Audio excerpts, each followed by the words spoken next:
"Ma'am, you're blocking a restricted surgical corridor."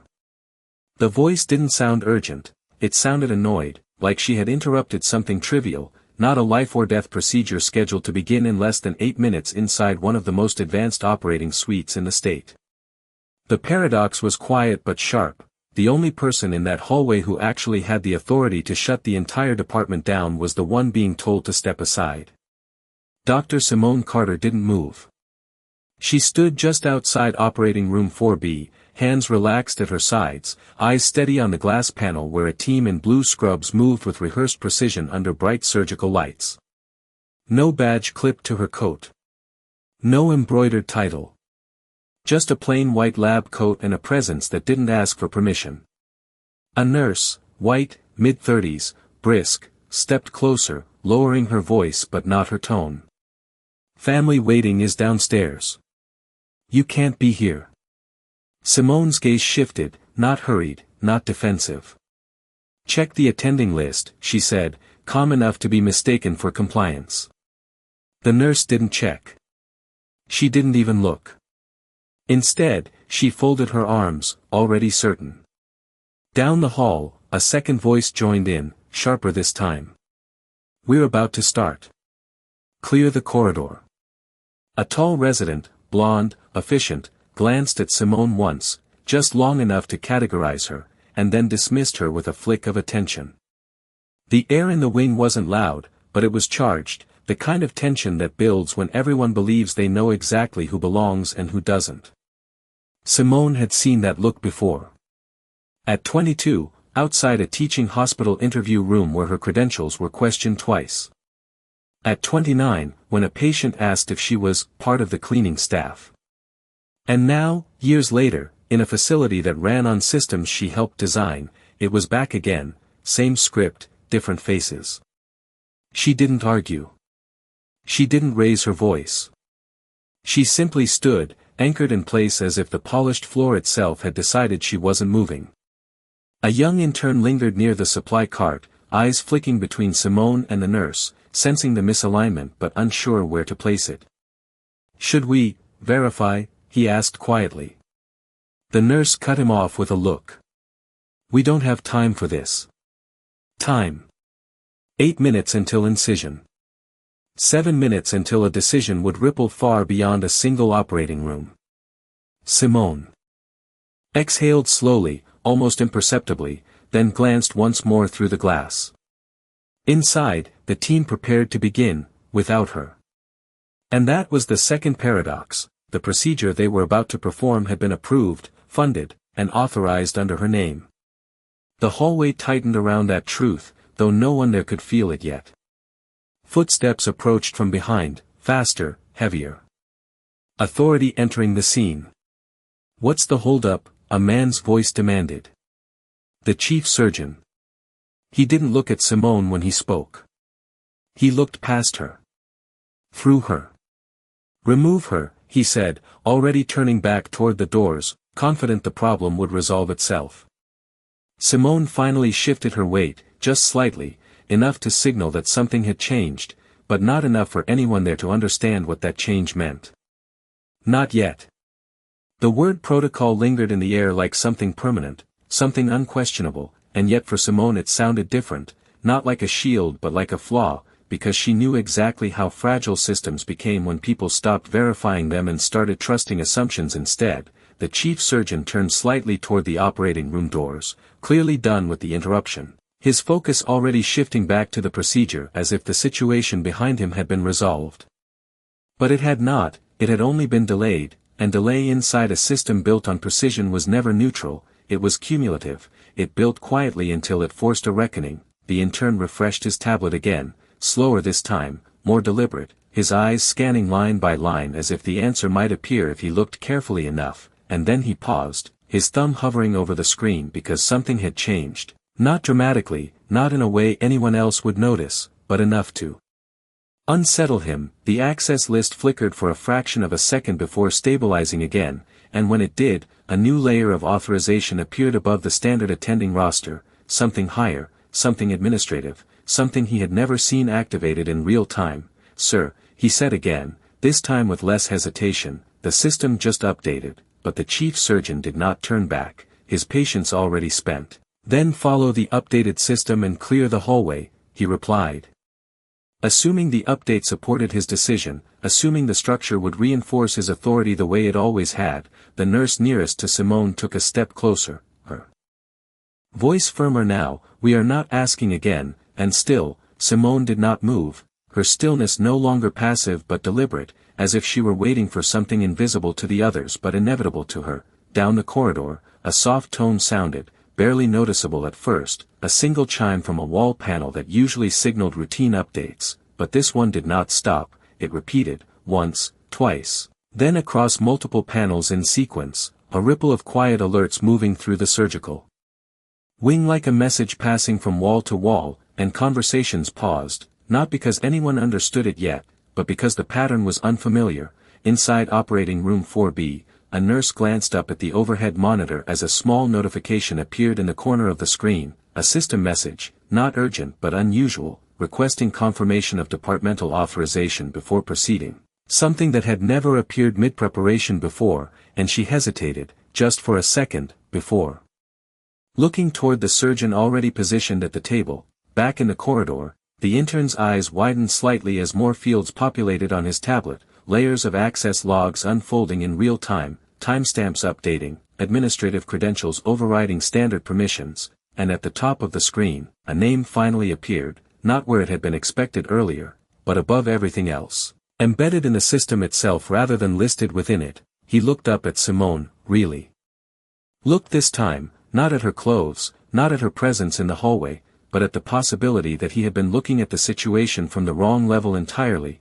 "This is not standard protocol," he said quietly, more to himself than to anyone else, and that was the moment the chief surgeon finally turned back, not because of her, but because the environment around him had shifted in a way he could no longer ignore. The rhythm of the wing no longer aligned with his command, and for the first time since he had entered the corridor, there was a crack in his certainty, small but unmistakable, as the system he trusted began responding to a higher authority he had not yet identified. The shift was no longer subtle, it was structural, and even those who did not understand what was happening could feel it in the way the hallway stopped behaving like a place under control and started behaving like a system waiting for permission. The chief surgeon glanced toward the nearest wall panel as another tone sounded, this time sharper, followed by a soft click as the access light above operating room 4B flickered from green to amber. Not a shutdown, not yet, but a pause, a hesitation embedded into the building itself, and that was something he had never seen before. "What is that?" one of the nurses asked under her breath, her earlier confidence thinning as she looked between the panel and the sealed doors, and for the first time, no one answered immediately, because no one there had triggered it, and that meant it came from somewhere higher. The intern's tablet updated again, faster now, lines of authorization stacking over each other, each one carrying more weight than the last, until the entire interface reorganized itself, pushing the standard surgical chain of command down and replacing it with a single header that dominated the screen, a department-level override, active. Confirmed, irreversible without executive clearance. His voice came out quieter this time, almost careful. "This is a full departmental lock verification request," and that phrase landed differently, heavier, because it did not belong to routine operations, it belonged to control. The chief surgeon stepped closer now, reaching for the tablet, his eyes scanning quickly, expecting to find an error, a glitch, something he could dismiss, but the data did not bend, it held, consistent across every line, every timestamp, every credential, and for a brief moment, his authority had nothing to anchor to. "Who initiated this?" he asked, not loudly, but with an edge that carried urgency, and no one answered, not because they were unwilling, but because they did not know, and that uncertainty spread outward, touching every person in the corridor. Inside the operating room, the team had stopped moving, not out of panic, but because the system had asked them to wait, monitors displaying a confirmation request that could not be bypassed, not even by the lead surgeon, and that was the second break in rhythm. The first had been Simone's stillness, the second was the room itself refusing to proceed. Back in the hallway, the nurse who had first spoken to Simone took a small step back without realizing it, her posture shifting from directive to uncertain, her earlier certainty now replaced by a quiet calculation of what she might have missed. Simone remained exactly where she had been, but the energy around her had changed, no longer pushing her out, now subtly orbiting her presence as if the center of authority had moved without anyone announcing it. The intern swallowed, his eyes lifting from the screen to Simone again, and this time there was recognition, not of her identity yet, but of her position within what was unfolding. "The system is waiting for a confirmation from the initiating authority," he said, and the words felt final, like a door that could only be opened from one side. The chief surgeon looked around the corridor, then back at Simone, really looking now, not dismissing, not categorizing, but assessing, because the pattern no longer made sense unless she was connected to it, and that realization did not arrive all at once. It built in layers, each alert, each update, each pause in the system adding weight to a conclusion he had not considered before. Simone's voice came then, calm, steady, but now carrying something unmistakable, not defiance, not explanation, but ownership. "You asked who initiated it," she said, her eyes meeting his without hesitation. "You are standing in front of the answer," and the corridor, already quiet, seemed to tighten around that sentence, as if the building itself was waiting to see who would understand it first. The shift was no longer subtle, it was structural, and even those who did not understand what was happening could feel it in the way the hallway stopped behaving like a place under control and started behaving like a system waiting for permission. The chief surgeon glanced toward the nearest wall panel as another tone sounded, this time sharper, followed by a soft click as the access light above operating room 4B flickered from green to amber. Not a shutdown, not yet, but a pause, a hesitation embedded into the building itself, and that was something he had never seen before. "What is that?" one of the nurses asked under her breath, her earlier confidence thinning as she looked between the panel and the sealed doors, and for the first time, no one answered immediately, because no one there had triggered it, and that meant it came from somewhere higher. The intern's tablet updated again, faster now. Lines of authorization stacking over each other, each one carrying more weight than the last, until the entire interface reorganized itself, pushing the standard surgical chain of command down and replacing it with a single header that dominated the screen, a department-level override, active, confirmed, irreversible without executive clearance. His voice came out quieter this time, almost careful. "This is a full departmental lock verification request," and that phrase landed differently, heavier. Because it did not belong to routine operations, it belonged to control. The chief surgeon stepped closer. Now, reaching for the tablet, his eyes scanning quickly, expecting to find an error, a glitch, something he could dismiss, but the data did not bend. It held, consistent across every line, every timestamp, every credential, and for a brief moment, his authority had nothing to anchor to. "Who initiated this?" he asked, not loudly, but with an edge that carried urgency, and no one answered, not because they were unwilling, but because they did not know, and that uncertainty spread outward, touching every person in the corridor. Inside the operating room, the team had stopped moving, not out of panic, but because the system had asked them to wait, monitors displaying a confirmation request that could not be bypassed, not even by the lead surgeon, and that was the second break in rhythm. The first had been Simone's stillness, the second was the room itself refusing to proceed. Back in the hallway, the nurse who had first spoken to Simone took a small step back without realizing it. Her posture shifting from directive to uncertain, her earlier certainty now replaced by a quiet calculation of what she might have missed. Simone remained exactly where she had been, but the energy around her had changed, no longer pushing her out, now subtly orbiting her presence as if the center of authority had moved without anyone announcing it. The intern swallowed, his eyes lifting from the screen to Simone again, and this time there was recognition, not of her identity yet, but of her position within what was unfolding. "The system is waiting for a confirmation from the initiating authority," he said, and the words felt final, like a door that could only be opened from one side. The chief surgeon looked around the corridor, then back at Simone, really looking now, not dismissing, not categorizing, but assessing, because the pattern no longer made sense unless she was connected to it. And that realization did not arrive all at once. It built in layers, each alert, each update, each pause in the system adding weight to a conclusion he had not considered before. Simone's voice came then, calm, steady, but now carrying something unmistakable, not defiance, not explanation, but ownership. "You asked who initiated it," she said, her eyes meeting his without hesitation. you are standing in front of the answer, and the corridor, already quiet, seemed to tighten around that sentence, as if the building itself was waiting to see who would understand it first. The silence that followed her words was not empty, it was heavy, the kind that settles when something irreversible has already begun, and no one in the corridor could quite decide whether to challenge it or step back from it, because the system was no longer responding to their authority, it was responding to hers. The chief surgeon held her gaze for a moment longer, searching for something familiar, a badge, a signal, any visible proof that would allow him to reframe what was happening, but there was none, only her calm, only the certainty in her posture, and the quiet fact that everything around them had already shifted in her favor without her raising her voice. That is not how this works, he said finally, but the sentence lacked the weight it carried before, because even as he spoke, another alert pulsed through the corridor, this time accompanied by a low mechanical click from the ceiling access controls, and the amber light above operating room 4B turned red, not flashing, not alarming, just steady, absolute, a signal that access had been suspended at a level beyond manual override.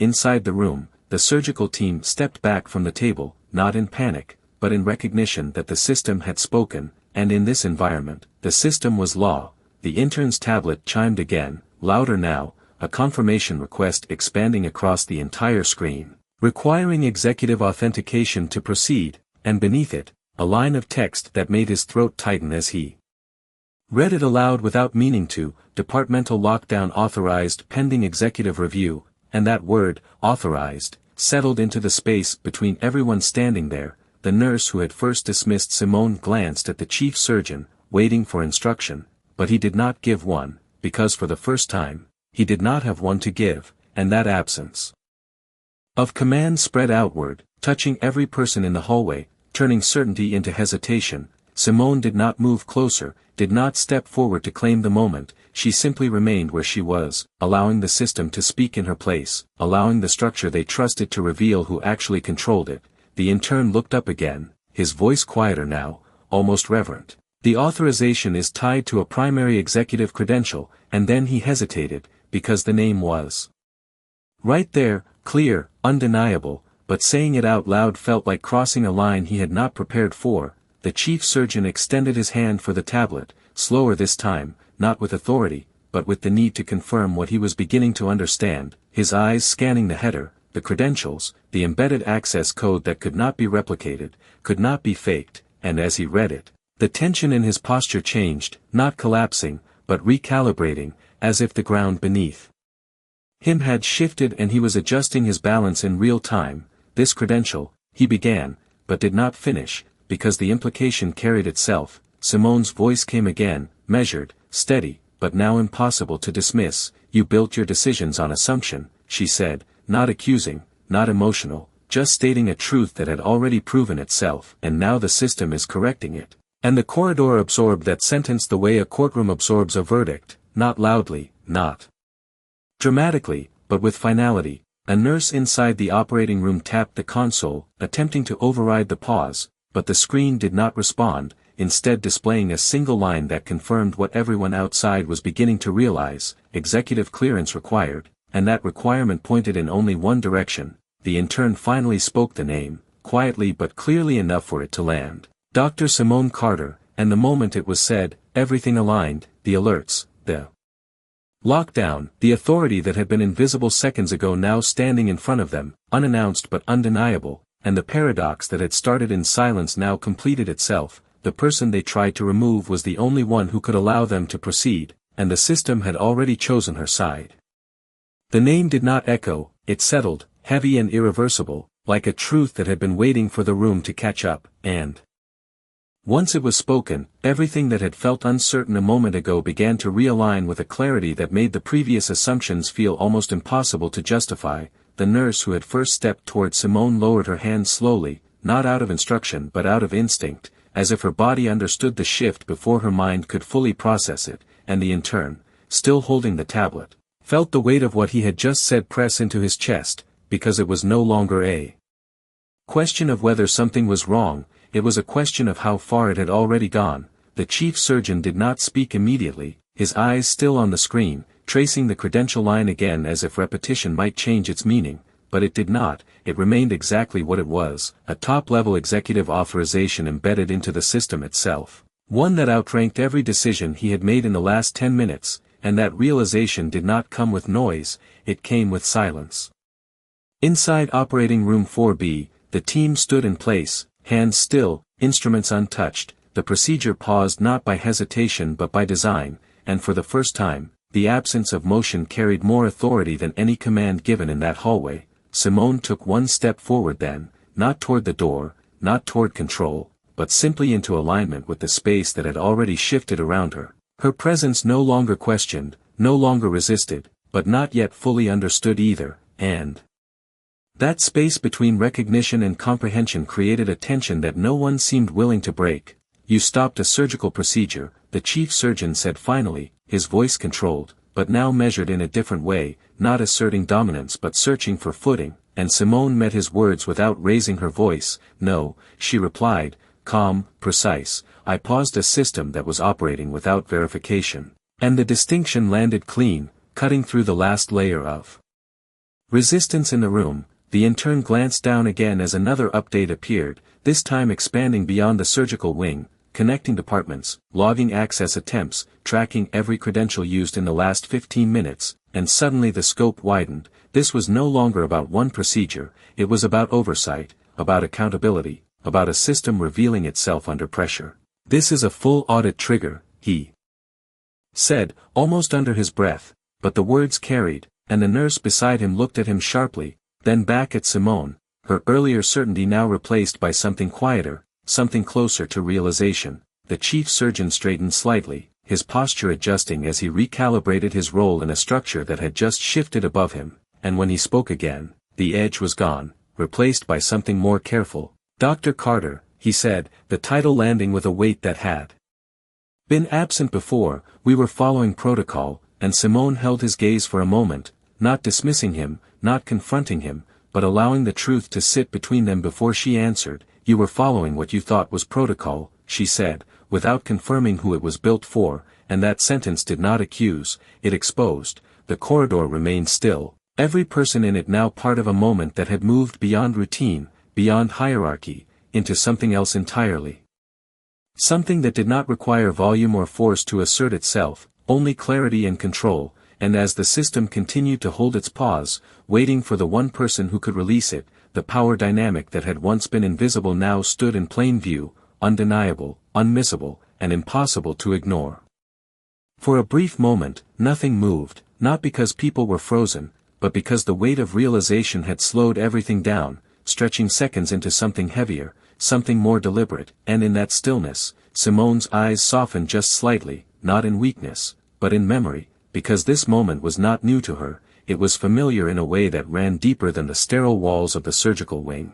She had stood in rooms like this before, not this exact room, not these exact faces, but the same energy, the same quiet dismissal, the same assumption that authority had a look, and that she did not match it. At 19, standing outside a hospital volunteer desk, she had been handed a clipboard and told to wait in the service hallway while others in pressed coats were ushered through without question. At 26, during her residency rotation, she had been mistaken for support staff 3 times in a single week, each time corrected, each time dismissed with a quick apology that carried no reflection, and now, years later, after degrees, after leadership, after building systems designed to prevent exactly this kind of failure, she was standing in a corridor she helped design, being told she did not belong in it. The memory did not ignite anger, it refined it, shaping it into something quieter, something more precise, and when she looked back at the chief surgeon, there was no hesitation left,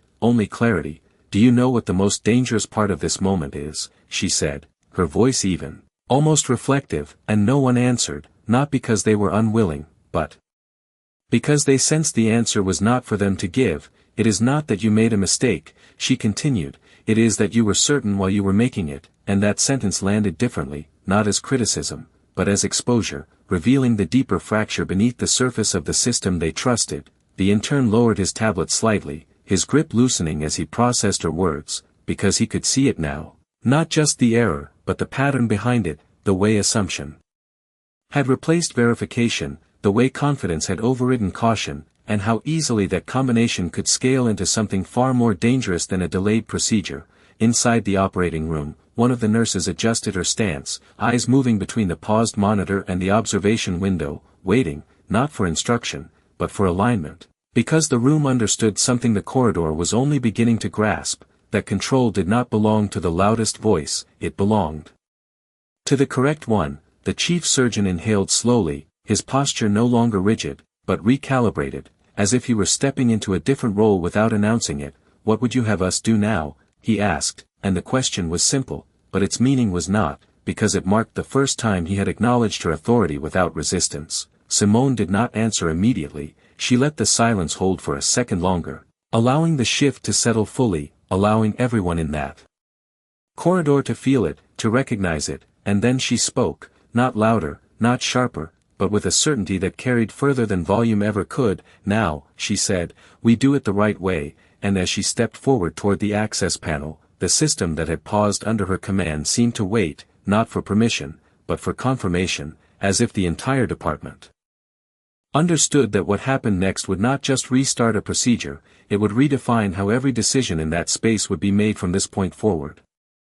She did not rush, and that was the first thing everyone noticed, because in a place where seconds mattered and urgency usually dictated movement, Simone moved with deliberate precision, as if time itself had shifted to match her pace, her hand lifted toward the access panel beside operating room 4B, fingers steady, not dramatic, not performative, just certain, and as they hovered over the biometric sensor, the entire corridor seemed to hold its breath, not out of fear, but out of recognition. That this was the moment everything aligned. The chief surgeon watched closely now, no longer directing, no longer correcting, but observing, recalibrating his understanding of where authority actually resided, while the intern stepped slightly to the side, instinctively creating space, his earlier uncertainty replaced by a quiet awareness that he was witnessing something far beyond routine protocol. Simone placed her hand against the panel, and for a fraction of a second, nothing happened. Just silence, just contact, and then the system responded, not with a loud alert, but with a soft, confirming tone that carried more weight than any alarm could, followed by a shift in the display as her credentials populated across the screen, not as a request, but as a recognition. Primary executive authority verified. The red light above the operating room door did not turn green immediately, it transitioned, slowly, deliberately, from red to amber again, as if the system itself was recalibrating under her command, waiting for final confirmation before releasing control. The intern glanced down at his tablet, watching as the audit logs updated in real time, every action timestamped, every interaction recorded, and now, at the top of the list, her authorization sat above all others, not as an override, but as the foundation the system had been built on. Inside the operating room, the team shifted their attention toward the door, not moving forward yet, but ready, aligned, waiting for the signal that would allow them to proceed, because now they understood that what had paused them was not an error, it was a correction. Simone withdrew her hand from the panel, turning slightly back toward the corridor, her gaze moving across each face, not searching for apology, not demanding acknowledgement, but simply allowing the moment to settle, to be understood without being forced. "Before this continues," she said, her voice calm, steady, carrying through the corridor without effort, "we verify every role, every authorization, and every assumption made in the last 15 minutes, and the instruction did not sound optional, it sounded necessary, like the next step in a process that should have happened from the beginning." The chief surgeon nodded once, not out of submission, but out of recognition, his posture shifting again, this time into alignment rather than resistance. "Understood," he said, and the word carried a different weight now, one that acknowledged both the mistake and the correction. The nurse who had first challenged Simone stepped back fully, her earlier confidence replaced by a quiet reflection that settled into her expression, while the intern began moving through the verification steps on his tablet, his actions now careful, precise, aware of the significance behind each confirmation. Simone turned her attention back to the access panel, her hand hovering once more, not to assert control, but to complete the process the right way, and as she initiated the final authorization, the system responded instantly this time, the amber light shifting to green, the door unlocking with a soft, controlled click that signaled not just the continuation of a procedure, but the restoration of order built on clarity rather than assumption, and in that moment, as the operating room doors opened under her command, it became clear to everyone in that corridor that what they had witnessed was not just a delay, not just a correction, but a complete redefinition of where power lived, how it was recognized, and what happened when it was ignored. The doors opened without sound, smooth and controlled, and yet the shift they created was louder than anything that had happened before, because what stepped through them was not just access restored, it was authority revealed in full, undeniable form. Simone did not rush inside, she paused at the threshold, just long enough to let the space recalibrate around her presence, and then she entered, not as someone asking to join the procedure, but as someone the procedure had been waiting for all along. Inside the operating room, every movement adjusted, not abruptly, not chaotically, but with a precision that mirrored her own, as if the team understood instinctively that alignment mattered now more than speed, and the lead surgical nurse stepped slightly to the side, creating space without being asked, her earlier confidence replaced by a quiet respect that did not need to be spoken. The chief surgeon followed a step behind, no longer leading the room, but reintegrating into it, his posture reflecting a shift that was subtle but complete, because authority had not been taken from him, it had been clarified above him. Simone's eyes moved across the monitors, the instruments, the positioning of the team, absorbing every detail in seconds, not searching for fault, but confirming readiness, and when she spoke, her voice carried through the room with a calm that grounded everything around it. "Status," she said, and the response came immediately, clear, precise, aligned, each member of the team reporting without hesitation, not because they feared her, but because they recognized the structure she represented. Outside in the corridor, the intern remained still, watching through the glass, his tablet now filled with finalized logs, confirmations stacking in a sequence that told the full story of the last 20 minutes, every assumption, every dismissal, every correction, all recorded with a clarity that could not be rewritten, and for the first time, he understood that the system was not just a tool, it was a record, a mirror that reflected exactly what had happened whether people were ready to face it or not. The nurse beside him exhaled slowly, her posture softening as the weight of realization settled deeper, because what had seemed like a simple interaction had unfolded into something far more significant, something that would not disappear when the procedure ended. Inside the room, Simone adjusted one final detail, her movements efficient, unhurried, and then she nodded once, a small motion, but one that carried authority across the entire team, and the procedure resumed, not with urgency, but with precision restored. The system no longer paused, no longer correcting, but functioning as it was designed to function under the right leadership. The chief surgeon watched her for a brief second longer before turning back to his role, not diminished, but recalibrated, his earlier certainty replaced by a sharper awareness of the structure he operated within, and as the team moved in unison, the tension that had filled the corridor dissolved into something quieter, something more stable. Outside, the access panel returned to its neutral state, the alert ceased, and the hallway settled back into stillness, but it was not the same stillness as before. It carried memory now, awareness, a recognition that what had happened there would not be easily forgotten, and as the system logs continued to finalize, locking each moment into record, it became clear that the true impact of what had just occurred was not limited to a single procedure or a single department, it was embedded into the structure itself. A correction that would remain long after the doors closed, ensuring that the next time someone stood in that corridor, authority would not be mistaken for appearance, and protocol would not be followed without understanding who it was meant to serve.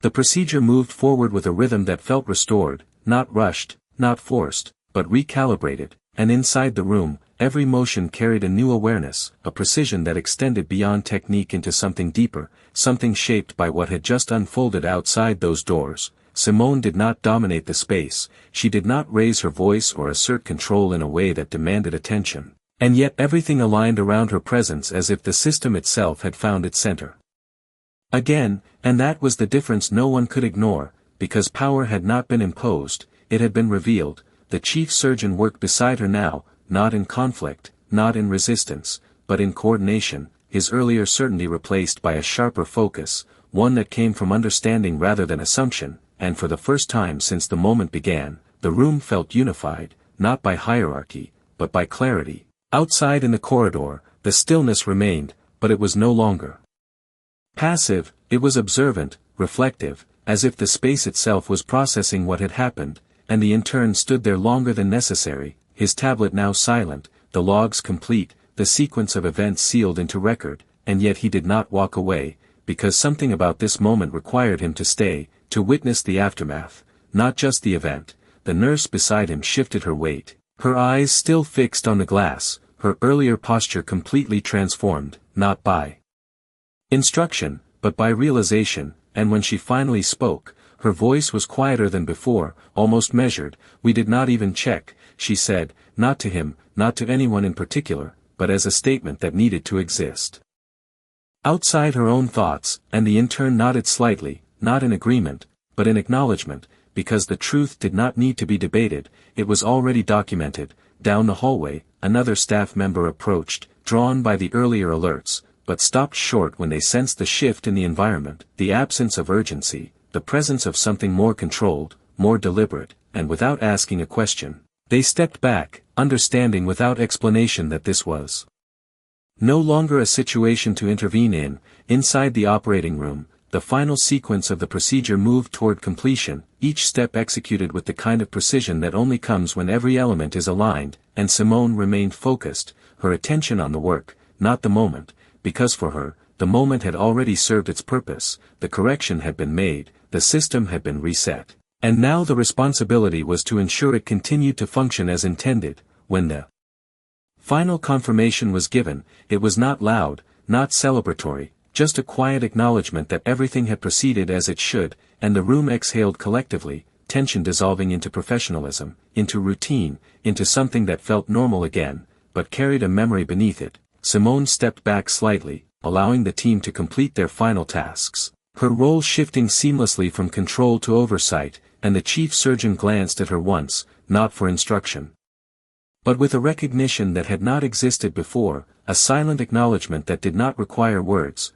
Outside, the corridor remained unchanged in appearance, the same polished floors, the same quiet lighting, but for those who had been there, it was no longer the same place, because what had happened within it had altered the way it would be seen, the way it would be navigated, the way decisions would be made moving forward. And as the system finalized its last entries, locking the sequence into permanent record, it became clear that the collapse had not been chaotic, it had been controlled, precise, and complete, a chain of assumptions unraveling in real time, replaced by a structure that could not be ignored again, not because of fear, but because it had been witnessed, understood, and recorded in a way that left no room for it to be forgotten.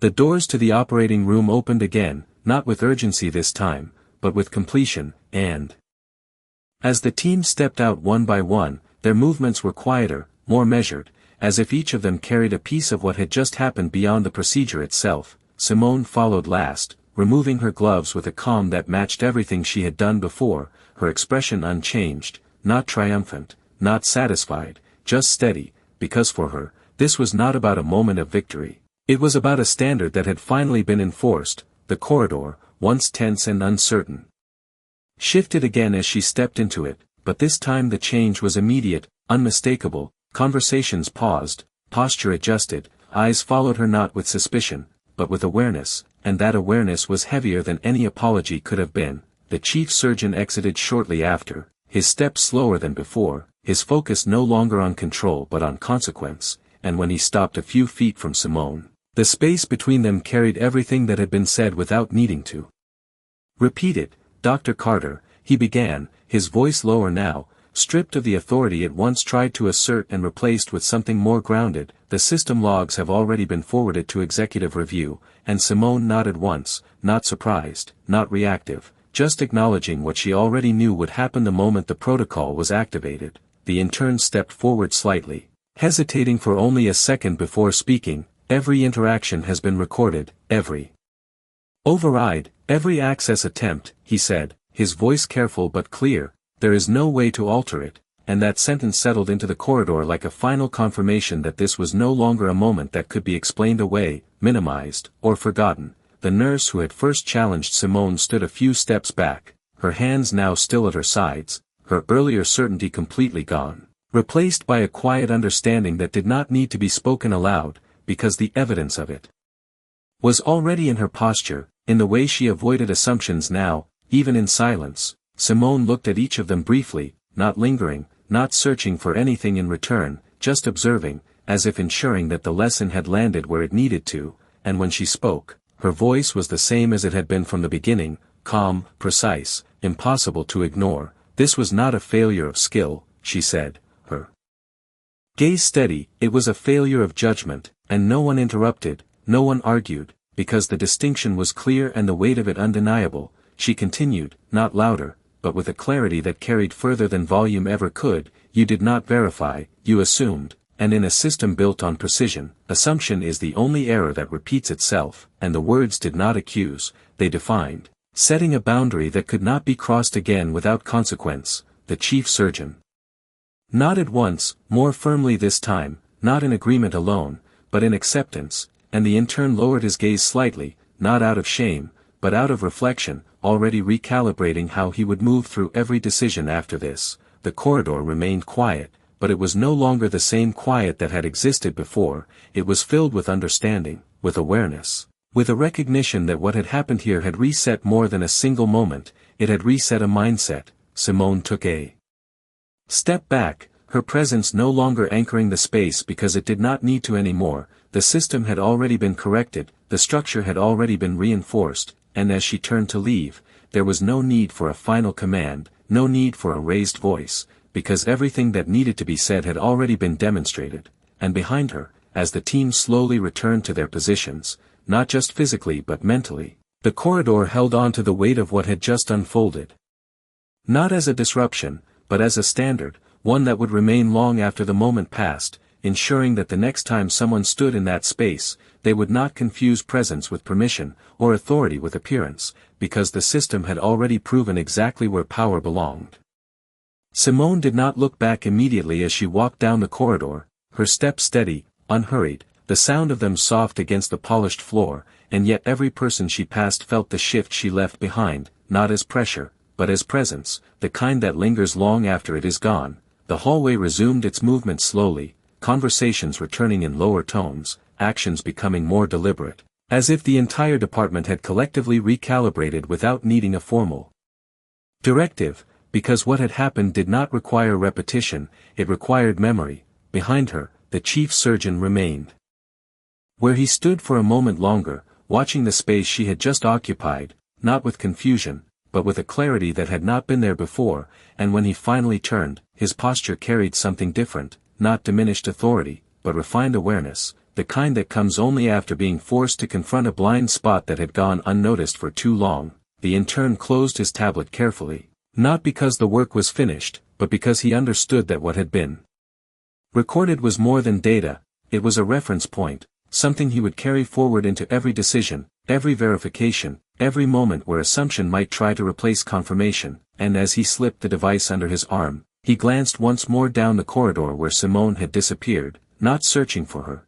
but recognizing the impact she had left behind. The nurse who had first spoken against her moved back toward her station, her steps slower now, not out of hesitation, but out of reflection, and when another staff member approached with a routine question, she paused, just briefly, before answering, not rushing, not assuming, but checking, confirming, doing the one thing that had been missed before, and in that small adjustment, the shift became real. Further down the hall, a quiet conversation began between two staff members who had witnessed everything unfold, their voices low, measured, not gossiping, not speculating, but acknowledging, because what they had seen was not just a moment of correction, it was a standard being enforced in real time, something that could not be undone or ignored. Simone reached the end of the corridor and paused near a large window overlooking the city, the late afternoon light casting long reflections across the floor, and for a second, she stood still, not to admire the view,